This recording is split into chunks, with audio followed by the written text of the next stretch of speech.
Hey Waffle Gang, I do hope you're well. My name is Mark and today we're checking out some more Reddit stories, and if you do love a Reddit story, why not consider hitting a like, subscribe, maybe that notification bell too, and let's crack on with today's first story. Much love guys. Now today's first story comes from Am I the Arsehole Vaseline, who says, am I the arsehole for telling my mother-in-law why I have Vaseline next to my bed? Hello, sorry for the new account. I don't want this associated with my other account. Okay, so my mother-in-law, or actually I will start with my wife, Tara. Tara is lovely and wonderful. Tara also escaped from her little Midwestern hometown and ran to the coast the absolute moment that she could. And I'm pretty sure her mum took that personally. Her mum was born and raised in and around that small town. So my mother-in-law, she is emotionally immature. Tara read that one book about immature adult parents and she finally understood her family dynamic in a way she never did before. Mother-in-law is not a bad or evil person. She usually means very well, but she's kind of, I don't know how to put it, self-centered? Like her first thought process is always, how do I feel about this new information? Tara and I bought a little starter home last year. Fuck interest rates, but we're hoping they come down and we can refinance. The place was too good to pass up, and her mother-in-law invited herself over last week. This is something that is extremely on brand for her, and we like to pick our battles in this family, so we just let her. Her mum, who again is not terrible, just has bad emotional regulation and boundaries, shows up and drops herself in the spare room and just immediately starts giving herself the tour. Again, whatever. We actually hired a cleaner before she arrived, so we wouldn't worry. Annoying, but that's life. So she's wandering around and comes to our bedroom. I have a jumbo-sized tub of generic Vaseline next to my bed because I have a nose CPAP. My lips get chapped. So she picks it up and makes this really weird face and says, almost direct quote, "Well, I know what this is for." And I responded, "Oh, that's for chapped lips. I don't jerk off with Vaseline." Apparently my timing was good because my wife laughed but my mother-in-law did not laugh at all. Then for the next 3 days she kept asking me, "Are you gonna be gross again?" when I tried to make normal conversation. I said over and over that she was the one that made the joke and her response was always, "Yeah, but that was a joke." Like what I said was totally serious. I guess it was. I mean, I was telling the truth, but I was only bantering because she started it. I didn't even invite her into our bedroom. Anyways, she brought it up over text to Tara, and there is subtle pressure from her to just apologize. But I don't think I did anything wrong. Am I the arsehole? So she's swanning around your house, making herself at home, touring your house without you even guiding her around. She wanders into your bedroom of all places and then makes a sex joke of sorts. You simply responded with, "That's not what you use it for." And then of course she gets offended and then for the next few days tell you, "Are you going to be gross again?" when she's the one that brought it up originally. No, don't apologize. Petty me is coming out. I don't know where it came from, but it's like little pots of Vaseline all around the house. Every room put a little pot somewhere now. I know that's going to cause you more trouble than it's worth, but in my head it's funny. But in the comments, Robo Spam says not the arsehole. She was the one who first insinuated it was for sex. You just said it out loud. She's got the dirty mind. OP responds saying so her argument is that it was an innuendo and mine was just stating words out loud. I think this might be a cultural thing too, maybe, I don't know. I've gotten into the doghouse in this family before for being too direct. Slacker Chick says not the arsehole. She tried to make you blush but then gets mad because you made her blush, is what this basically boils down to. Next time she says something about it, I would just be like, "Oh my god, how much do you think about this one comment?" The fact that it seems to be at the absolute forefront of your mind is making me almost uncomfortable as the original joke. Can we just bury this entire incident? Opie says, "Yeah, I think I might have been more direct than she used to. I'm mostly worried about my wife, who gets to be the middle person here. She finds it harder to set boundaries with her mother. I would gladly tell my mother-in-law to just stop and go away if she wants to talk about it. Thank you for context." Parks replies to that and says, "I think you hit the nail on the head. My parents are emotionally immature. My husband's parents are really religious and we're not. We made the decision a long time ago that we each deal with our own families, and that our pride isn't as important as the other spouse's sanity. You are not at all wrong, but the question is your not being wrong worth your wife's sanity? This is a conversation better had with your wife, including setting up plans for next time, because there will be a next time. Which hills are worth dying on, which aren't? If this is worth dying on, that's fine, but it needs to be a conversation with your teammate. Loud Cricket says, not the arsehole. You didn't do anything wrong. Anyone with even a slight sense of humor would find that funny. And you're right. She's the one with her mind in the gutter in the first place. She goes to your house uninvited, goes into your room without permission, thus invading your space, makes a sexual innuendo of something as innocuous as Vaseline by your bed, which then smoothly brush off and make, admittedly, a funny joke about. And now you're the one who owes an apology.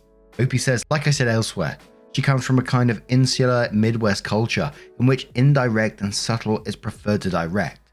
And I am not that way. I know it. And one more comment from Mamble Pamble who says, not the arsehole. I read that book. My mum does this. She wants you to be uncomfortable so she has the upper hand to step on your boundaries and make you feel dirty. She was going to weaponize your reaction that entire trip if you had one, and bring up the tub of Vaseline to get a reaction at every chance she got. You took that power away, turned the tables and didn't give her the reaction she wanted. Embarrassment. And now she's pissy because you embarrassed her. She can't take it, and she has no emotional power over the situation. Let her be pissy, fuck around, and find out. I'm going to have a look out for that book after. I need something to listen to when I go on my walks. If you know the exact book they're talking about, let me know in the comments, please. But OP comes in with an update and says, am I the arsehole wasn't interested? Probably because it is boring. I took the advice of a couple of people in the original thread, and I talked to my wife about 1, what happened while her mum was there, and 2, how we would manage similar situations going forward. I think commenters were mostly right, and that my mother-in-law was using what I said as a cudgel to get the upper hand. I don't know how else to put that in conversations. We talked it out and agreed that we would let it go. But if she brought it up again, or if she tried something similar again, we'd present a united front and would refuse to engage with her. I guess attention-seeking behavior. Again, I find this all weird and don't know how to really talk about it or phrase it. Well, you can probably guess what happened. She was on the phone with her mum just catching up, and her mum brought up me being gross again. I wasn't on the call or anything, but I could hear her in the other room. For context, Tara finds it very hard to set boundaries with her mum because her mum would just not let some stuff go.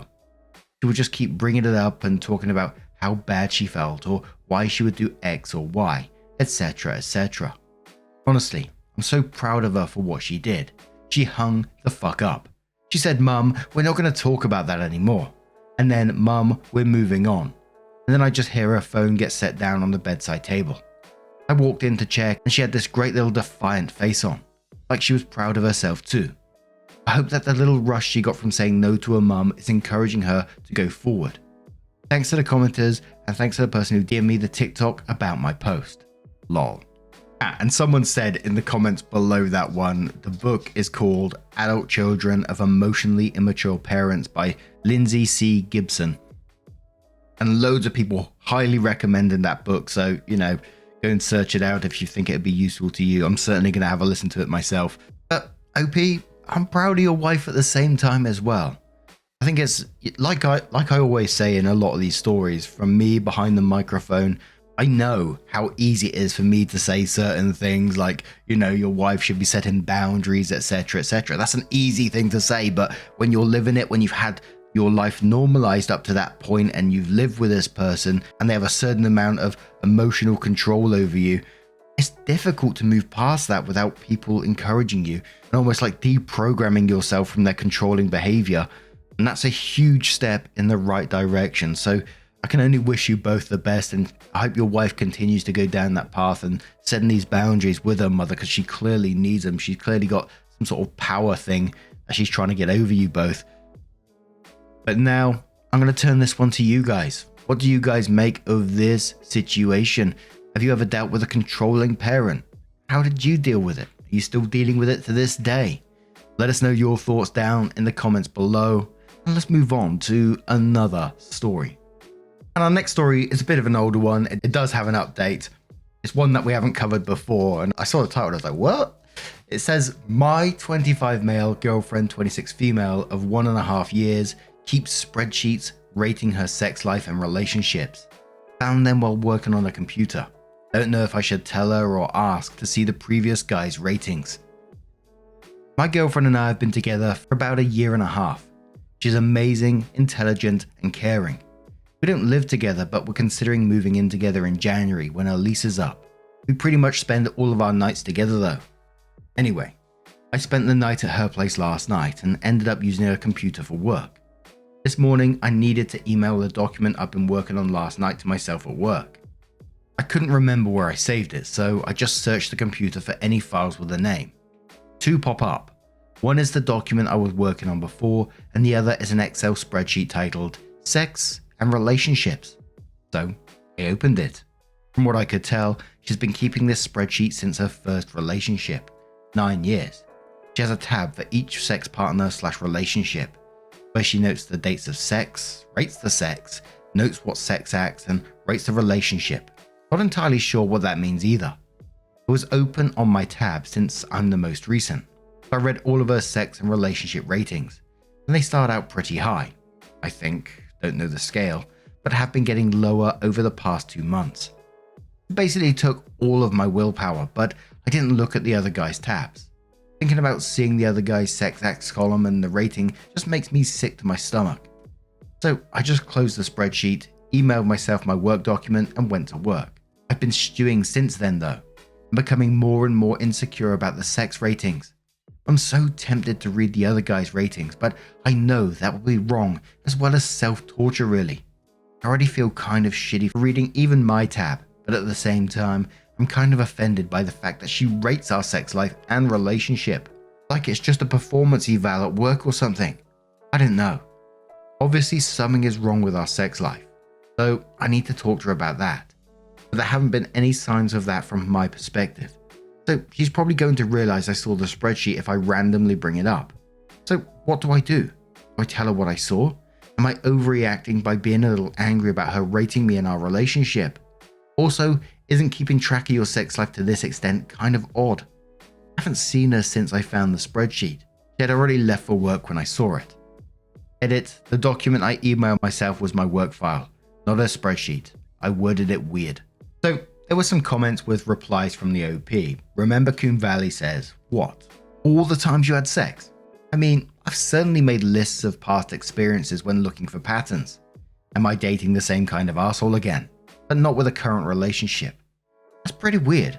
Is she a generally mathematical sort of person? Good for you not looking at the other tabs. Don't. No good will come of it.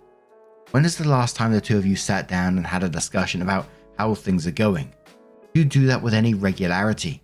In one of my previous jobs where I worked in a warehouse and the IT guy would sometimes come down and talk to us and stuff, and he would tell us about his spreadsheets and the kind of spreadsheets that he has, and he had like, I don't know, loads about his life. He just was obsessed with spreadsheets. Well, maybe not quite obsessed, but he had a lot of spreadsheets. He almost used it like a bit of a diary about his health, his exercise, his moods.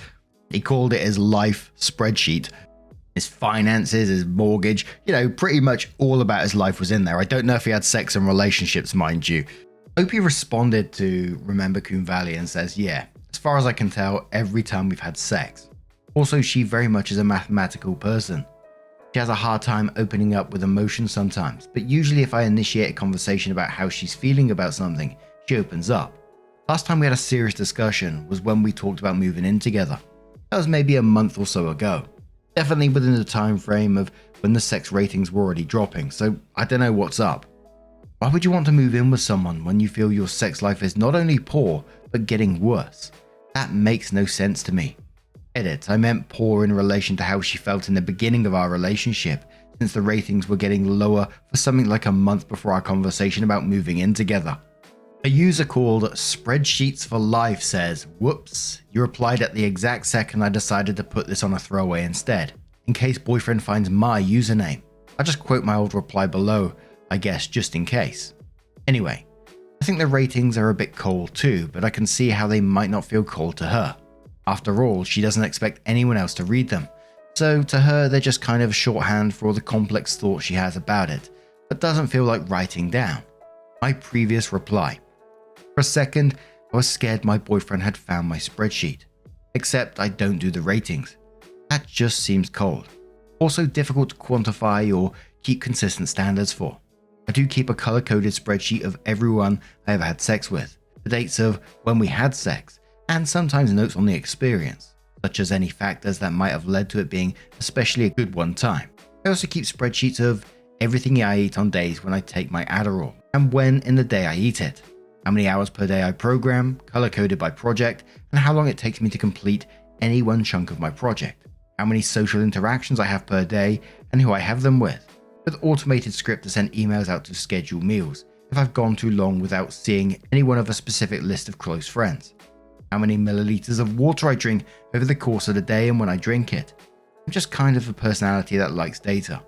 If that makes any sense. I also fucking love doing my taxes. Ooh, gee whiz. It's the same kind of impulse that drives some people to journal every day. I just find it inefficient to write things down in sentences most of the time.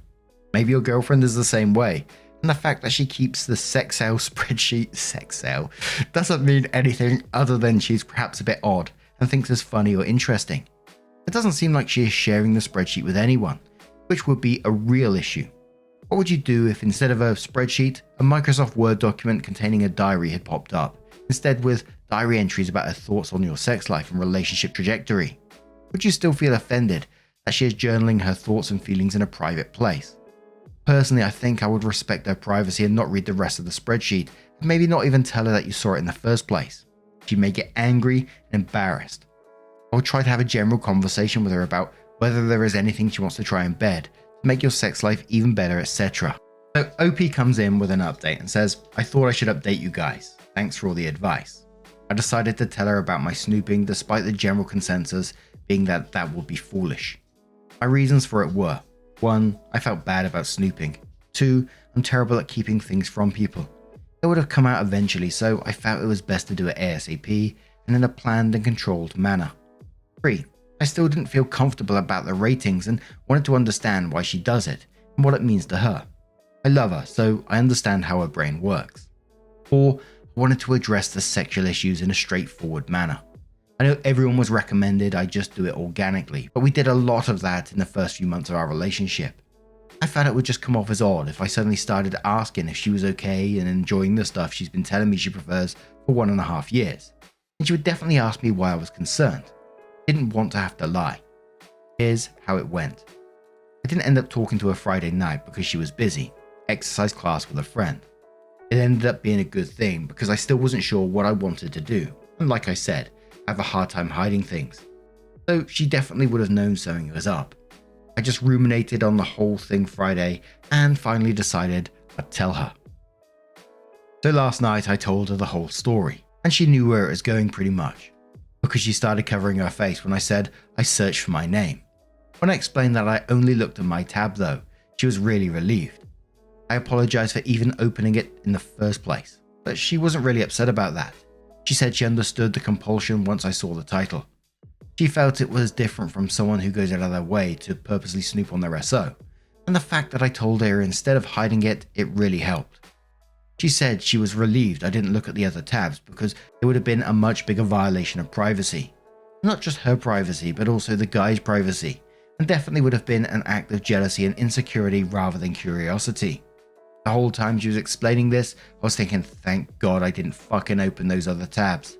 Seriously, I'm so fucking happy I didn't look at those tabs. Cannot stress this enough. I almost fucked up my relationship a lot. Anyway, as for the whole question of why she keeps track and what the ratings mean, Spreadsheets for Life, who left the comment, was spot on. She just really likes keeping track of her own personal data. She has spreadsheets for her health, recording her weight, how energetic she feels, allergy symptoms, so on. And even some completely silly ones like keeping track of how long her hair is. I told her I was worried since I saw the sex ratings were decreasing and I wanted to know what I should do differently. She said the ratings were about her personal enjoyment, not my performance. Apparently she's gained a bit of weight over the past couple of months and she felt her own self-image was keeping her from enjoying sex as much. That's why she joined a gym and decided to go to exercise class this week. I was totally flabbergasted by this because I honestly have not noticed the weight gain. I told her that, and she was basically like, "You're sweet but completely oblivious sometimes." I made sure to let her know that I think she's gorgeous and sexy and has no reason to feel badly about her body. She said that's all fine and good, but this was more about her internal validation than external validation. She said this happened before in previous relationships, and because of the spreadsheets, she was able to figure out the problem and fix it. I said I understood, but I'd really like it if she told me that she wasn't enjoying sex as much so I could help her. She said she hadn't thought to tell me, because she was already taking steps to fix it. I asked her to please just tell me anyway. It's not fun to have sex if the other person isn't having fun too. I'm actually going to start making healthier foods for the two of us, since I suspect the weight gain is probably partially my fault since I love to cook and I'm always making comfort foods. All in all, it went way better than I could have expected. She doesn't think I'm a horrible sex partner, and I now know I can help our sex life. She was a little concerned about me finding out her spreadsheets though, and apparently a previous boyfriend found out and freaked out and told her she was too cold and robotic. I said that I understand why she does it. I realized it's not that unlike a diary. Thank you to the people who made this comparison in the original thread, it really helped me. She was very happy to hear that. Sorry this update took so long. It was a busy weekend and my girlfriend had some data she needed help gathering. And there was a mix of comments below that one, some saying, communication wins the day and talking and moving forward was the right way. Other people saying they would struggle after that and saying, keeping that kind of data is weird. Others again saying, it's just like a diary, it's just a different form of it, and that he shouldn't have seen it in the first place. Now, what do you guys make of this situation? Let me know your thoughts down in the comments below. Now, just a huge thank you from the bottom of my heart for getting involved in today's stories. Your love, your support, your time always means the absolute world to me. So thank you so much for being involved, and hopefully I'll see you in the next one. Take care and much love.